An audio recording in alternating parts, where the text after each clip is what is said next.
Welcome to Unsilent with your hosts Dave and Brian. This is not another current events podcast. We're digging deeper, diagnosing, and discussing what's really going on today, how we got here, and providing observations for future generations. Welcome to Unsilent. We're Brian and Dave. Let us know where you think we got it right and where you think we got it wrong. And you can do that by going to unsilentpodcast.com. You can visit us on Rumble. They got a great section there, Facebook, other social media channels. So let us know. So, Brian, you got kind of some things to talk about today, right? Yeah, I do. I got a few things, a couple things to catch up on. One was a few weeks ago, we were talking about SMART goals. And I made this note a couple days later, and I completely forgot about it. So I think we're talking about SMART goals, which for those who don't know, specific, measurable, actionable, relevant, and timely. That's one of the but essentially it's like, let's make goals that are meaningful and we're going to accomplish this stuff in a given period of time. And you and I are talking about how that's kind of the opposite of government goals.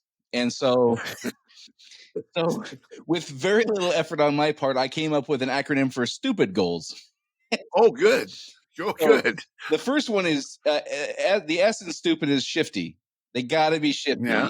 You can't be able to nail anybody down and hold anybody accountable. So that's first and foremost. Perhaps the most important one for the T is it's got to be tax driven.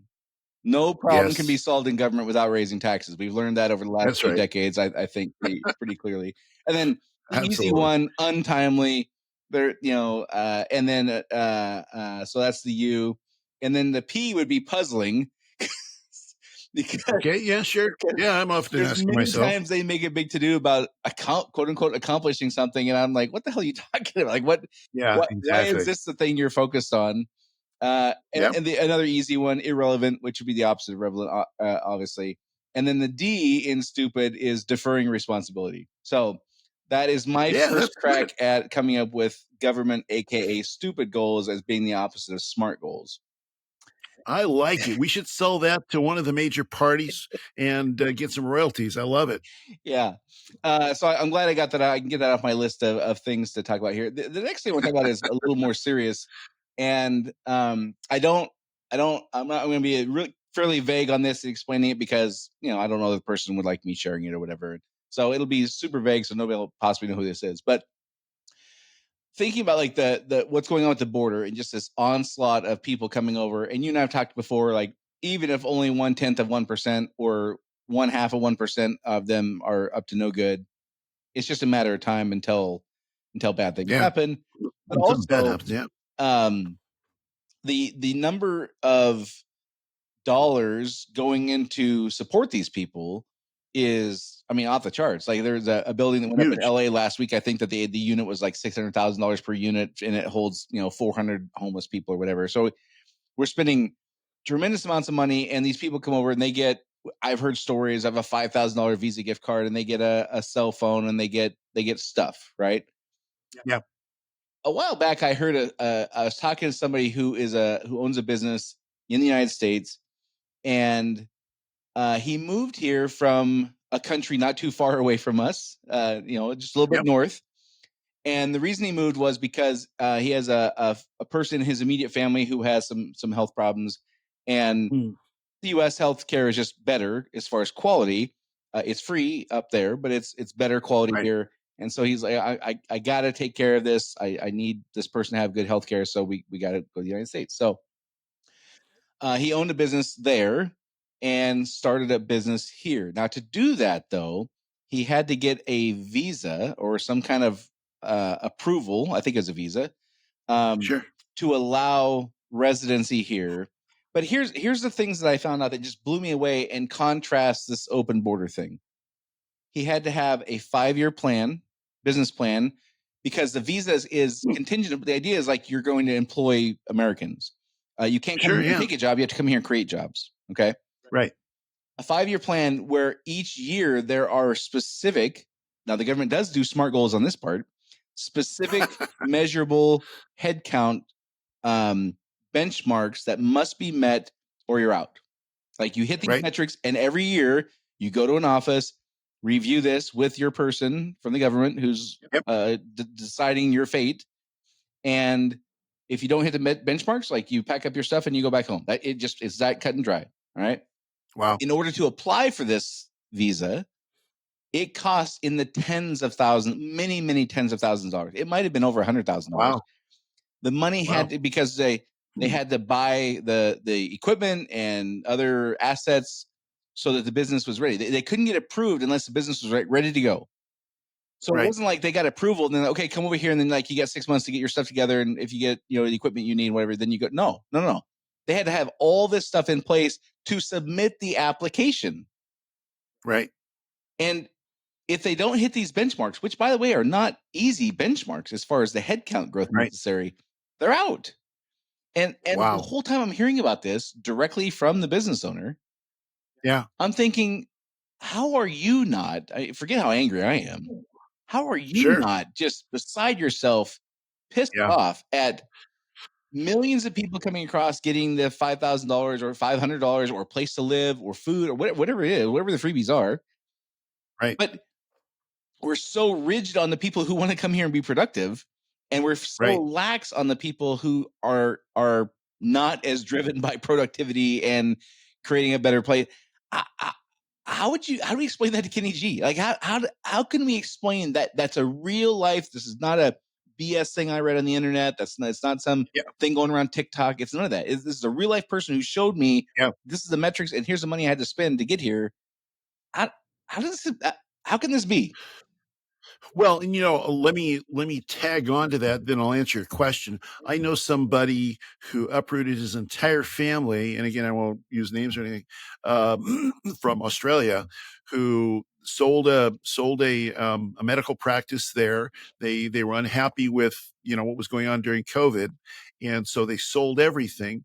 They had to probably the similar kind of visa. They had to have a business here that was ready to go. They had to have and so it cost them hundreds of thousands of dollars to buy an existing business in the United States, to move here. And and it's by no means, and they're always worried about whether or not they're going to be successful enough to stay. So yes, I know somebody who's in that exact same situation, sold a very successful practice in Australia to escape the sort of draconian measures that they had there, to move here.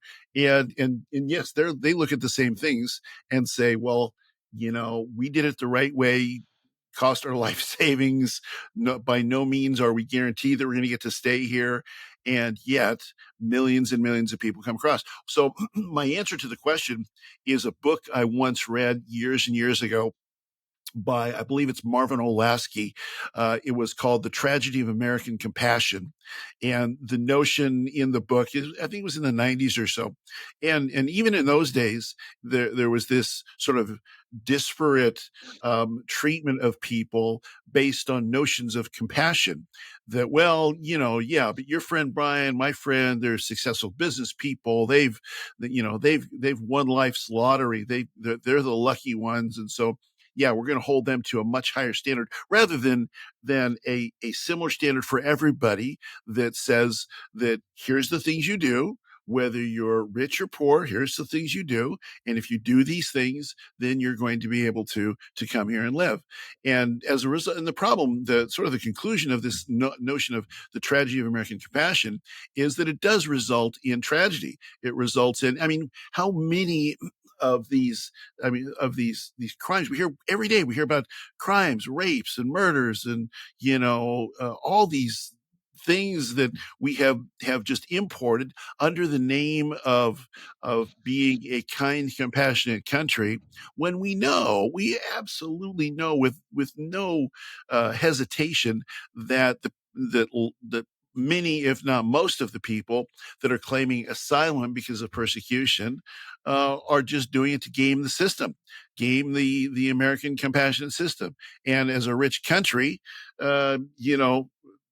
we can afford it for some period of time. I don't know how long we can afford it. I don't know how long before it goes from these individual crimes to group crime to what are they intercepted a number of ISIS people or a number of ISIS watch lists or Al Qaeda watch list people. How long does it go before that happens, and that will be the result of a compassionate but stupid system. Yeah. Very much stupid system. Well, I guess the thing that floored me was my own ignorance, and I just assumed that all these kind of visa things, like with the people coming over, having these metrics they have to hit to stay. I just kind of assumed Right. that all went away. I just kind of assumed that the doctor in Australia would just come across the border and put up a shingle and like they're in business, and it didn't occur to me that simultaneously we have this complete free for all, Right. and we're still holding people to very difficult metrics. And again, Yeah. like you said, for your doctor, they spent their life savings to do this. This person I'm talking about is not in a glamorous industry like being a doctor. Yeah. They had to spend the money to submit the application. They could have spent the money and been denied, and then just had to like figure it out and sell Yeah. what they could and figure it. It's baffling to me how a singular government can have these two completely different opposing points of view on how we handle immigration. It's wild. So anyhow, that led me to thinking about kind of if we took the populace at large, and who politicians are speaking to, and we put two axes in place, one horizontal, and above the horizontal line you would have US citizens, and below the horizontal, non-citizens, and then drew a vertical line and put the wealthy 1% on one side and the unwealthy 99% on the other side. It feels to me like here, so you would have in four quadrants, you'd have the wealthy Right. US citizens, wealthy non-citizens, poor non-citizens, and poor Americans is how the quadrants would break up. Right. It feels to me like the politicians say they're talking to the poor Americans first, then wealthy Americans, then well, I guess, yeah, and then poor immigrants, and then wealthy non-citizens. I guess not immigrants necessarily, but the actual policies benefit wealthy Americans first, wealthy non-citizens second. The oligarchs, the cartels, all these people who are making billions of dollars Yeah. from drug sales and trafficking people and all this kind of stuff. Then Yeah. poor immigrants, and at the bottom is the poor Americans, or Yeah. I poor think that's right. non-citizens, I should say, not immigrants again, and then poor Americans at the bottom. So the hierarchy of who they say they're talking to and helping, and the hierarchy of who they're actually helping is very, very different. Well, that's an interesting way of sort of slicing it up, because it also all goes to whatever they're doing. It all goes to sort of selfish, power driven motivations. So if we are helping poor non citizens, it's not just, I mean, there are certainly those that hold sort of the bleeding heart liberal, so called, position, that are there, they just want to help everybody. And I get that. I mean, I understand that. But I think there's a great deal of folks that are like, well, if we do this, they'll owe us and they'll see us as their saviors. And therefore, that accrues to us power, whether or perhaps it's, the cheap labor Right. on the, Yeah. we're going to get lots and lots of cheap labor to do the things that we don't want to do. So regardless of how you slice it, there's probably another chart that might be like a pie chart, where there's 25% of the pie chart is folks that actually care about the folks, and Yeah. 75% of the ones that are doing whatever it is they're doing out of selfish means, whether to gain political power or political talking points or cheap labor or whatever it happens to be. So Yeah. I think there's that overlay as well, but it's a good metric, I think. I was just, as I kind of started thinking this through again, using this example of the story of the person who's here on a visa, and then the people who are just pouring over it. When I looked at it, like, okay, well, who actually benefits from this? CEOs of wealthy companies, wealthy Yeah. legacy families, lobbyists, politicians, of course, people who already have substantial means. They are benefiting the most from all this stuff. Who's Sure. benefiting the least? Our own citizens who are going to be displaced from their jobs. If everything Yeah. works out, forget the thing you and I have been talking about. Like, it's just a matter of time until something like really horrendous happens, and somebody from Right. Iran decides that they want to hurt people or whatever. Forget all that. Just if everything Yeah. goes as well as we hope it does, supply and demand will dictate that the lowest paid Americans will continue to earn less relative to the highest paid Americans with this influx Sure. of labor. There's no Yeah. mathematical equation where that would not be proven to be true. And Yeah. but above the even above all the Americans though, or the poor Americans, is the wealthy non-citizens, the oligarchs, the cartels, Sure. the lobbyists in other countries, the wealthy company, Yeah. the CEOs of companies that are outside the US. They all these people benefit more than the group that politicians say that they're speaking to and putting these policies in place to quote unquote help. And it's interesting that we are still gullible enough to go along. Right. Well, and I think we're gullible enough to go along with it because we just separate into our corners and decide, this is the issue to combat one another about. You're either pro or against. So if you're against, you're therefore, a racist, xenophobe, all that kind of Yeah. stuff. I mean, and so it's not that we ever get to. So I think this is part of the problem. It's not that we ever actually get to the point where we have the kind of discussion you and I are having, where we discuss the positives, the negatives, we'll look at the ROI on this thing, look at, yes, we're a compassionate country, but how far should that go? Do we ever has there ever been a public discussion of, yes, we're a compassionate country. Yes, we're a rich country. We're one of the richest countries in the world. But does that mean that we should bring every last person in the world who wants to come here, like 50% of the planet actually has aspirations to come here? Yeah. Does it mean that? So, but and the question just doesn't get, the problem is the question doesn't get asked, so we can't have a discussion. I'm not aware of anything where that is actually happening. It just breaks down into tribal yelling. Yeah. And so therefore we'll never say, okay, well, yeah, let's commit 10% of our national GDP to helping other countries. That seems like a compassionate number. It's one we can make, and I don't know what the number is, Right. but have you ever heard that conversation take place? No. It doesn't even take place. No. And it goes back to, for me, what it seems like is for the first couple of 100 years, our country existed. And unlike you, I wasn't here for the whole period of time. So I'm Three-quarters of relying it on was people here. to tell me what it was like. George says hello. we had a founding set of documents that told us what success looks like. Right. And over the last 50, 60 years ish, that founding set of documents has been diminished and discredited, where now a substantial part of the population no longer believes in the principles established in those founding documents. So because we don't have a direction we're heading, we're just like a rudderless boat in the middle of the ocean.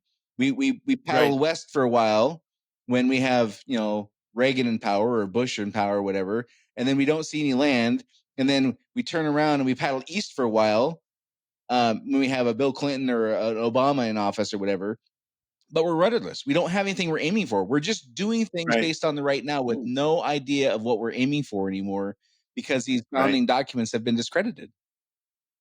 And it's really, and it's the agreed to principles that underlie those documents. We disagreed in, the early part of my life, we disagreed about the means by which we accomplish the ends that we all believed in. We all believed in positive ends. We all believed in, we should be successful. We should help other countries. We should try to behave in a law and order type of fashion. So we all believed in those things, but then there was disagreement on the means of those things. Now we don't even believe in the same underlying things, let alone the means to get there. And so when true division happens, when you disagree on the destination and you disagree on how you're going to get to the destination that the other guy doesn't even want to get to in the first place. Right. So, and that's where we're at right now. That's why we I think probably told the story or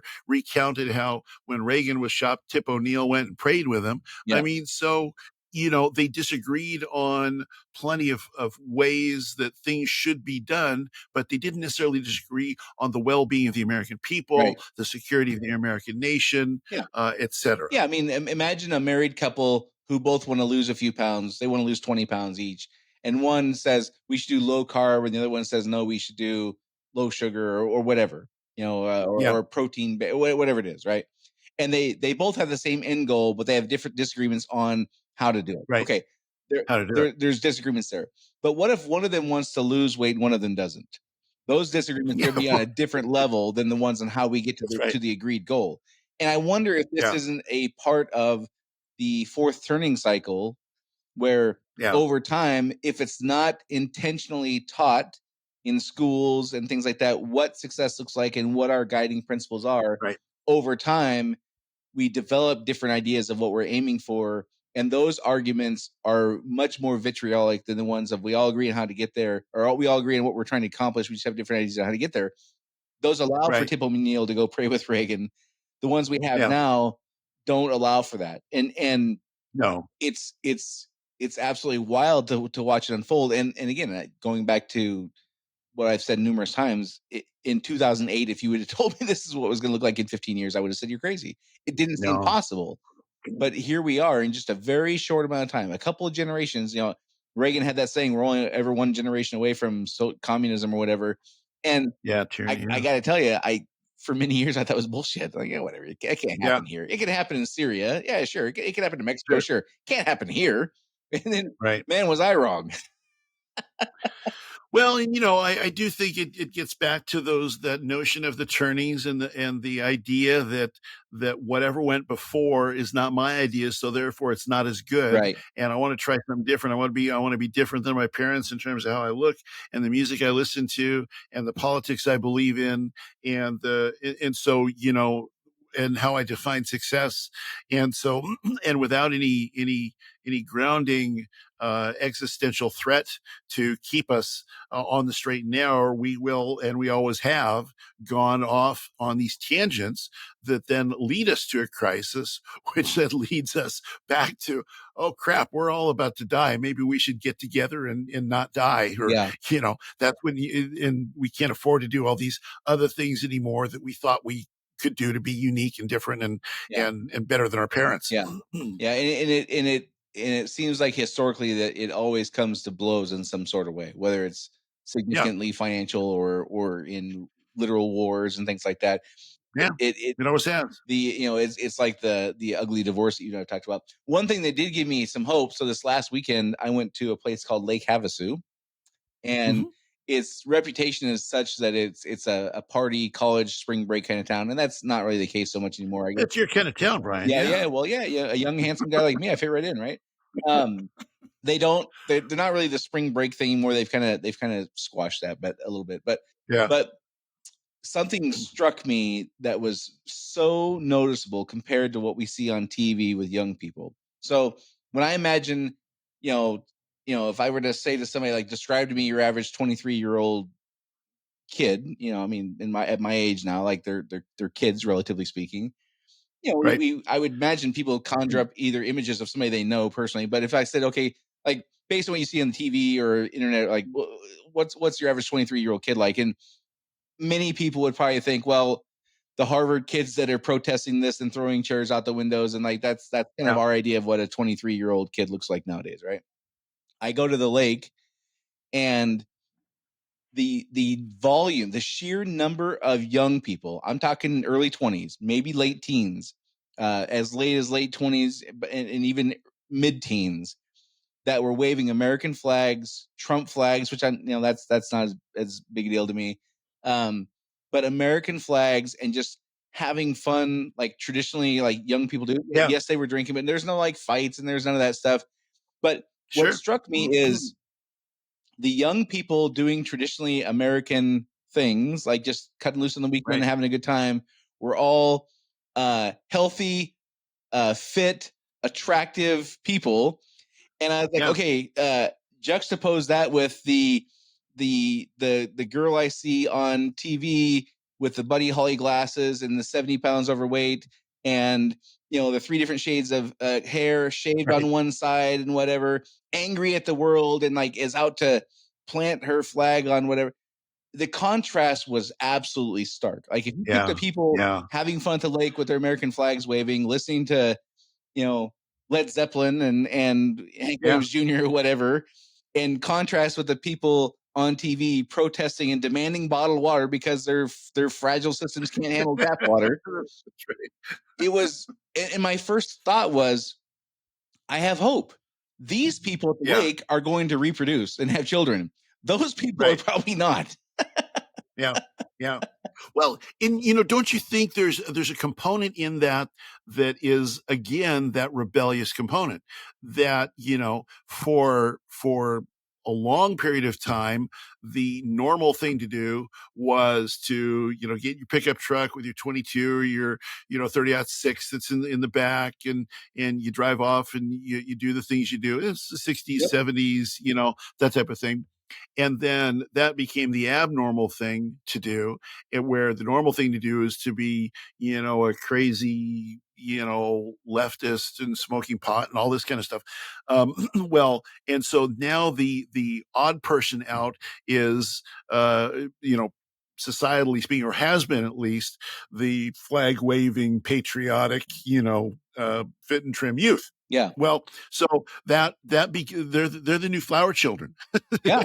they're, they're the ones that are saying, my parents were nuts, and they did all this stuff, and I don't think it worked out too well, so I'm going a Yeah. different way. I mean, so there's a number of things that are happening along those same lines. Have you heard, not to take this in a direction, it's kind of related. Have you heard about trad wives? I have. I Up So until 2.5 weeks ago, I had heard the term, but I had no idea what it was, and then I saw a video that kind of explained it to me, and it was yeah. really fascinating to watch for sure.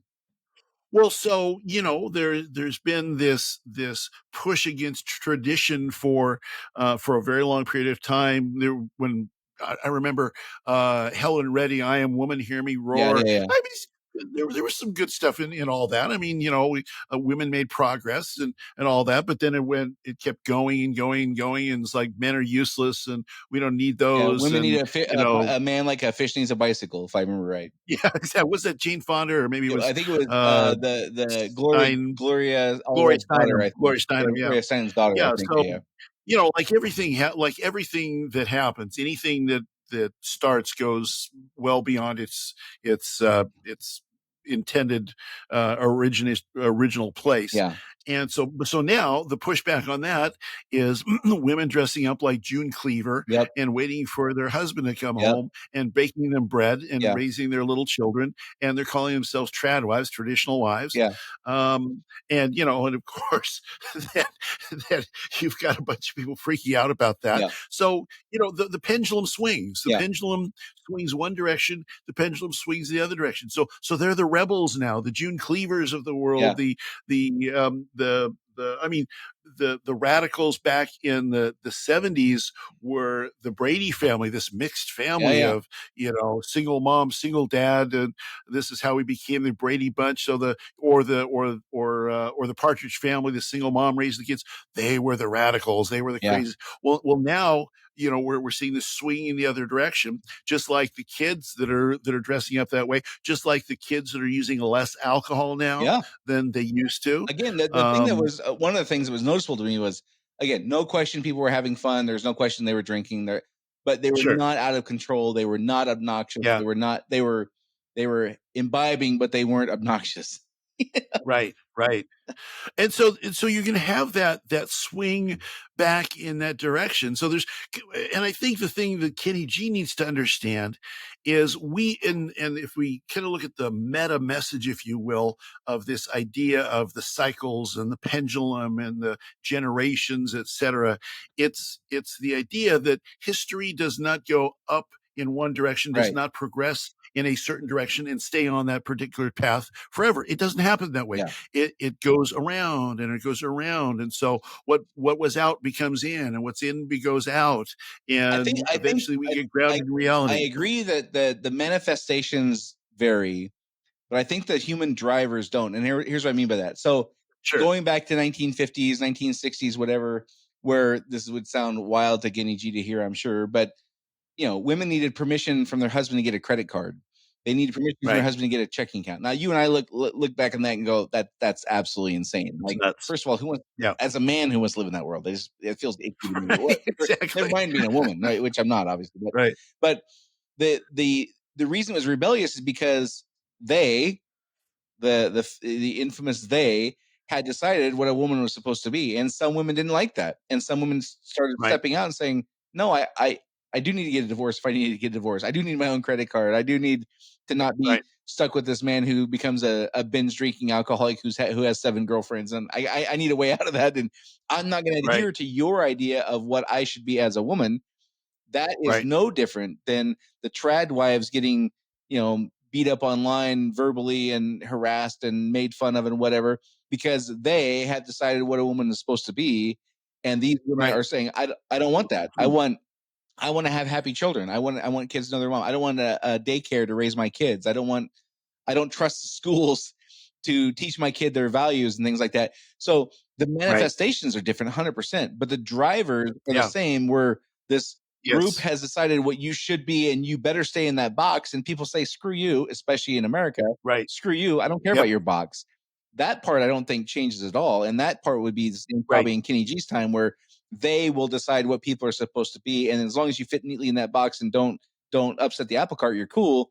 As soon as you try to break out of whatever that box they've decided you should live in, now you're the rebel, now you're the troublemaker, now we got to deal with you. Yeah, I think that's an excellent observation, that the fundamental human motivations really never change. It's just the manifestation of those and how it comes about in society. And at the same time, one of the things that's interesting about this is that even though those motivations don't change, and even though things come around again, we're never going to go back to a place where women can't vote, where they need, a man's permission. We're never going to go back to Yeah, slavery. I mean, I don't believe we're so as we, I mean, there could be apocalyptic things we'll see, but there's a lot of things as progress is made in things that none of us would accept today. Uh, then some of that progress remains. It's just the excesses of it that then get pushed back. So nobody's telling, the trad wives are saying, hey, I want to stay home. I'm cool with my man working, and I'm cool doing the kid raising and yeah, the bed break and the bread making and all that. But you're not going to see them saying, I'm not going to vote. right. I don't think so. You make good necessary progress as time goes on, and you shed the crazy things as pushback comes and the pendulum swings again. Yeah, I think the only thing I would disagree some with you on is I agree. I don't think we're going to go back in time to where women can't vote again. And like I can't imagine somebody like voicing saying that out loud. That seems ludicrous. Yeah, I don't necessarily agree that we wouldn't see slavery again. But here's how I think it would unfold. It would not be called slavery, first of all. That would be a no-no. sure, But it was more than 5 years ago now that Katie Couric said we should look at having some of these Trump supporters put in camps, re-education sure, camps. sure. And so we wouldn't Yeah, call it yeah, slavery, but I could totally see a world where the unfavored people, no different than happened 2,000 years ago or 3,000 years ago sure. or 700 years ago, the unfavored people weren't put in living situations that dramatically benefited the they, Yeah. and didn't really account for the individual needs of the people doing the labor or the making the things or whatever. Yeah. No, I think that's true. So I think what would happen, and so I don't think we'll go back to a system of societal wide acceptance of chattel slavery. Yeah, So that's probably a better way to put it. I do think there can be and I do think there. Well, I mean, you just have to look at history to see, every you know every 100 years, there's all sorts of terrible things, yeah, putting people in concentration camps, and what yep, happened in Maoist China. And so, so they're, and which are akin to slavery. yeah. I think in those situations, when it gets that bad, then those are situations where something ends up blowing up and that system ends up getting destroyed, hopefully in a shorter rather than longer period of time. But it is possible. Even, I mean, you could make an argument to say that to a great extent the Soviet Union was a modified slave state Yeah. because everybody was a slave to the central Politburo. I could make a decent argument. I don't know how compelling it would be and all that, but I could make a decent argument that Indian reservations in modern day America are a form of slavery. Sure. They, they're given benefits in whatever form, and you see the result, the outcome is generally not positive. And Right, right. but they're locked into a way of being that is very, very difficult to get out of. Yeah, And that's a maybe a different topic. But my point is, I we wouldn't call it slavery. It would have a new fancy right, name, but the outcome would be people are locked into a way of life that does not benefit them, but very much benefits other folks, whether it be right, monetarily or feeling righteous about how we're helping these people, these poor impoverished people. We're helping them, but meanwhile we're helping them in a way that never lets them get out of poverty. No different than inner right, city right. Baltimore. Yeah, we're helping folks, but we're helping in a way that they're locked into that way of life instead of helping in a different way that would let them get free of that's not on the table currently. Exactly. And anyhow, so um speaking of young people, how and I'm going to ask you to do this because I don't know if I could do this without sounding like the get off my lawn guy. So, um how would you explain to Kenny G what we're seeing on college campuses and these, I mean, in some cases, they're flat out riots. They're Yeah. protests, I guess, is the common word for them right now. But how would you explain that to somebody living 70 years from now? Well, so I would explain it by one, there's a young person wants to be taken seriously more than anything else. When you're 15, you're 16, you're 18, you're 25, you've been a kid all your life, you've been treated like a kid all your life. You want people to take you seriously. Yeah, You want to, and so therefore somebody comes to you with a message that says that, hey, those people that don't take you seriously are oppressing X, Y, or Z. You can have meaning in your life beyond what your parents taught you. So there's that. Number two, I think there's the desire to be cool. So whatever the cool thing is right yeah. now, whether it's whether it's saying the uh, uh, Israelis are committing genocide against the Gazans, or and whatever it happens to be, it repeats over and over and over again. So there's a desire to be cool, to go along with your friends. Yeah. There's an excitement of a movement that happens, I would say the even if you desire to can't fit in explain it. is tremendous at that age as well. To be part of a Yeah, group the and peer not pressure. be the oddball. Yeah, for sure. Exactly. The peer pressure is huge. To be self-aware enough to say that all of my friends and all the people that I go to school with are wrong, that takes a rare person to do that. So there's all of those things combined into one. And then what you do is you overlay that with manipulative old people that that know that about kids, Yeah. quote unquote, that are going to college. Say, hey, all we got to do is say these words and get loud, and all of these things. We can manipulate them to do our And bidding, all we even have if to they do don't know is get why. this influencer and give them this deal to say their thing on TikTok, and we'll get a whole Right. mob of hundreds of thousands of young people to go along because they want to be in the cool club with that influencer, and those Exactly. people will attract more of that cohort, that young cohort who's just trying to fit in Right. and get along. Yeah, exactly. And it's also it's the same sort of principle, if you will, that if you give young person something they can get behind and get passionate about, if it's good or bad, Yeah, then oftentimes they'll do that. They talk about this notion of old men plan wars and young men fight wars. yeah, Well, because the old men aren't willing or capable of going to do that, but they're able to stir up the passion. And oftentimes we got to fight wars. It's just yep, the human nature to save our lives.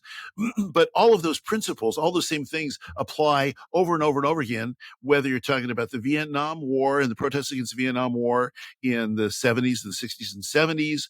You can go back to the Roaring 20s. You can look at all of these different situations that have occurred over and over in other countries. It's not just a U.S. thing. It's cultural. The Great Leap Forward and the programs in China under Mao, uh, get out from under the oppression of the yep, academics. Uh, that's what happens. And so the question is not whether that will happen in Kenny G's day. The question is going to be, well, what is it going to be? right. So who are the manipulators? Who are the controllers? Who are the older, cohort that's going to manipulate them for whatever purposes they want them to be mobilized for? And what is the thing? What are the things from 1 10-year span to the next that they're going to get excited about? Right. And we don't know that, but we do know that it's going to happen again. Yeah. Yeah, if I had to explain it to somebody 70 years from now, it just looks like older toddlers tantruming. Yeah, It, yeah, and I yeah, know, again, I know that sounds like the get off my lawn guy, but the ones that got me, I think it was at what's the one that's downtown New York? The university is downtown New York.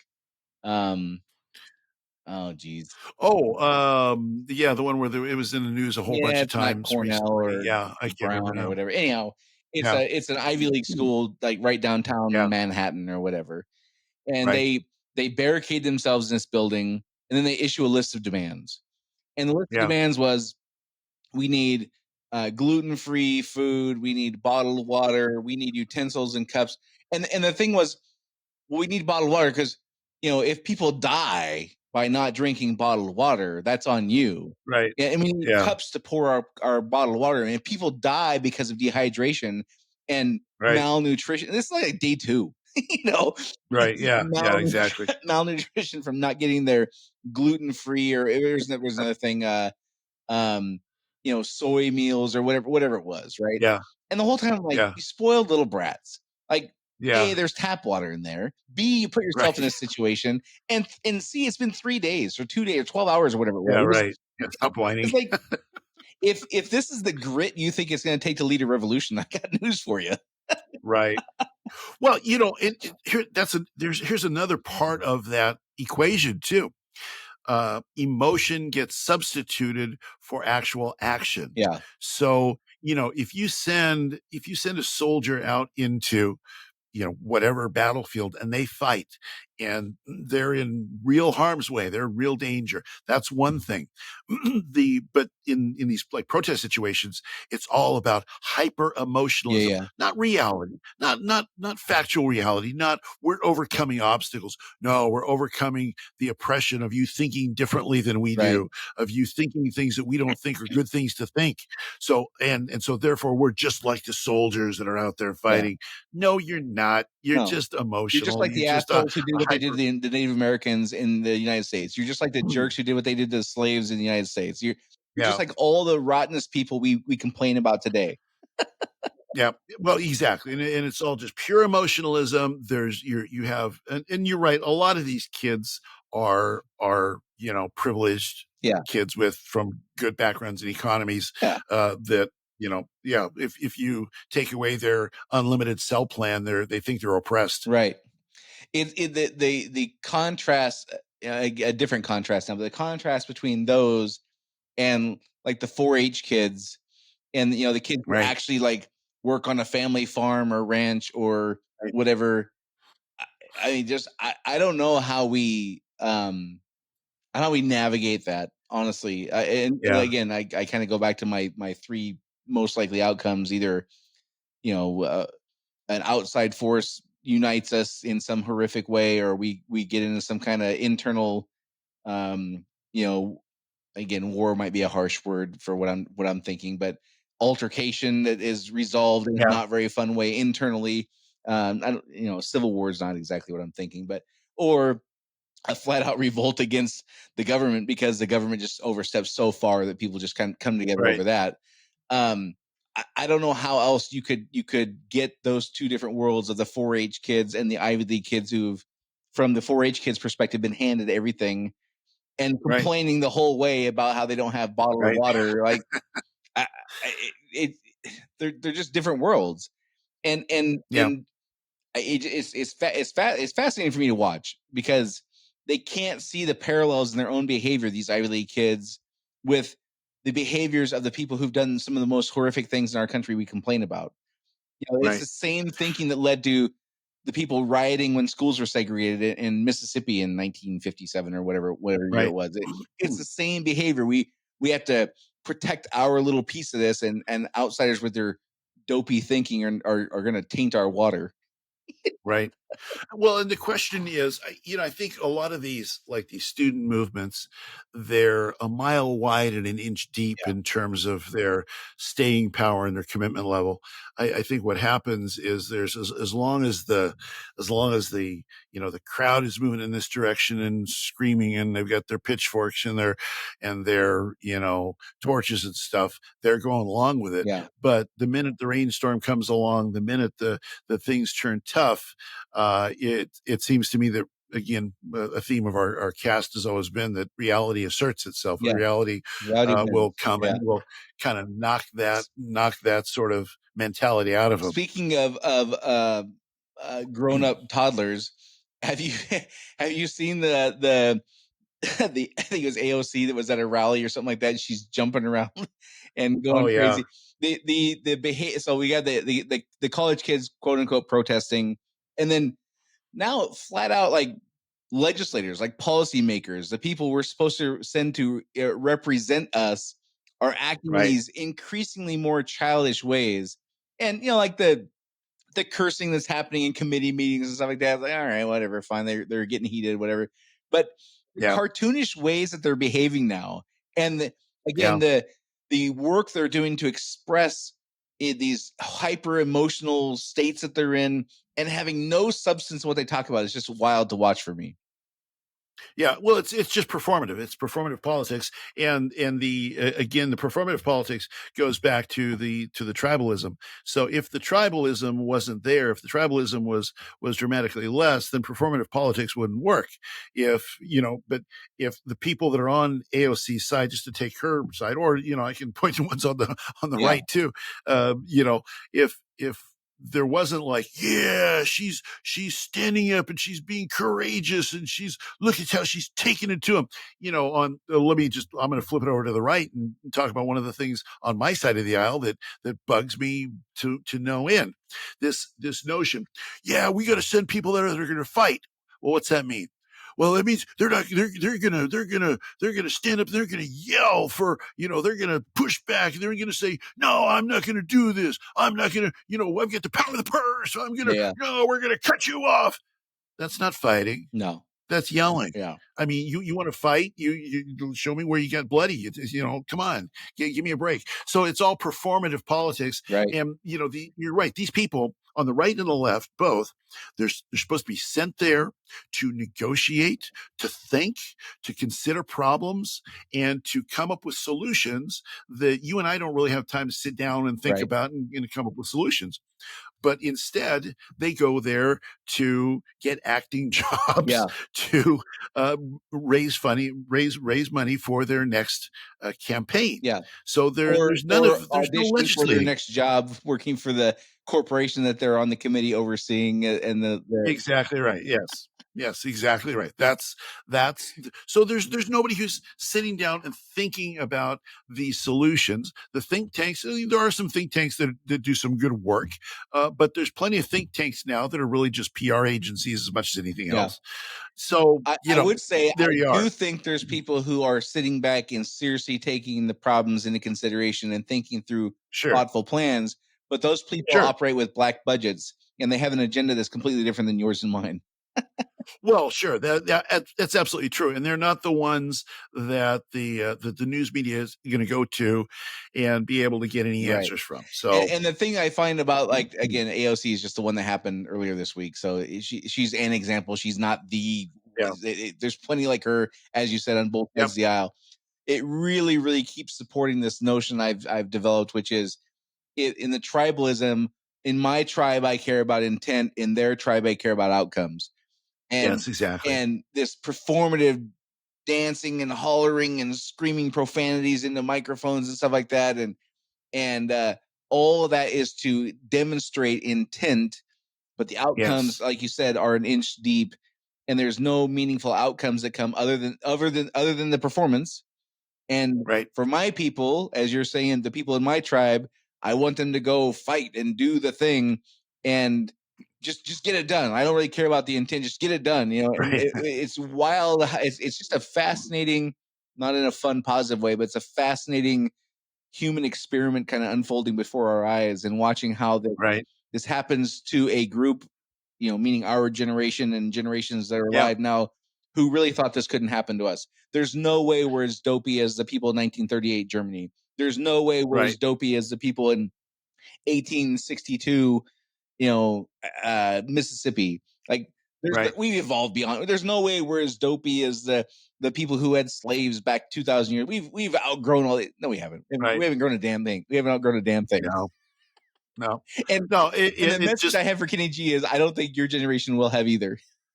No, you won't. That's exactly right. What you have to recognize how human nature works and how these cycles work, and then come up with coping strategies so that you can get through the next generation, the next cycle, the next unraveling, when it's kind of like the society becomes kind of like the embers of a fire that are kind of floating off into the distance, disconnected from all reality. That's where we're at right now. Yeah.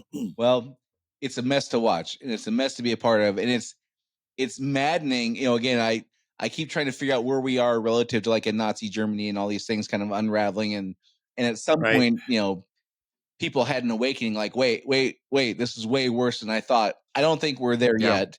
I think No. little bitty slivers of things are coming out to indicate how bad it is, but I don't think any of the big shoes that are going to drop have even come close to dropping yet. Yeah. I think there's way bigger things we're going to find out, and behaviors we're going to see unfold that are probably on a scale that you and I could not even imagine, even though we spend a Right. tremendous amount of our time thinking and talking about this kind of Right. stuff. No, that's true. It's going to take a major tipping point for anything to change. It's not going to change gradually. I mean, it'll get worse gradually, Yeah. but it won't change significantly Yeah. until that tipping point is reached. Yeah. I keep hearing this saying it happens gradually and then all of a sudden. And I Yes. kind of feel like that's probably how it was back in 1938 Germany or 1930s Germany. Yep. That's kind of how it was in World War II and the Depression and on our side of the Atlantic. And I think you could look back at all kinds of the Hutsi or the in Rwanda, the genocide that happened there, gradually, Yep. and then all of a sudden, all these things kind Yep. of unfold that way. So anyhow, Yep. great conversation today, Dave. Don't forget, like Dave said, we're trying to explain things to somebody who's alive 70 years from now or 50 years from now and try to explain what this moment in time is like. Dave and I are certainly able to give our perspective, but we'd love to hear yours too. If there's something you think we got completely wrong, we'd love to hear about it. If you said something that you think we said was right, we'd love to hear about that too, which you can do at unsilentpodcast.com. You can go to our Rumble channel. There's a great comment section there. Let us know what you think, where we got it right and wrong. Until next time, this is Brian and Dave signing off. See you next week. Do you want to be unsilent? Make your voice heard on our social media channels and share where you think we got it right or wrong. Go to unsilentpodcast.com for social links so you can join the discussion.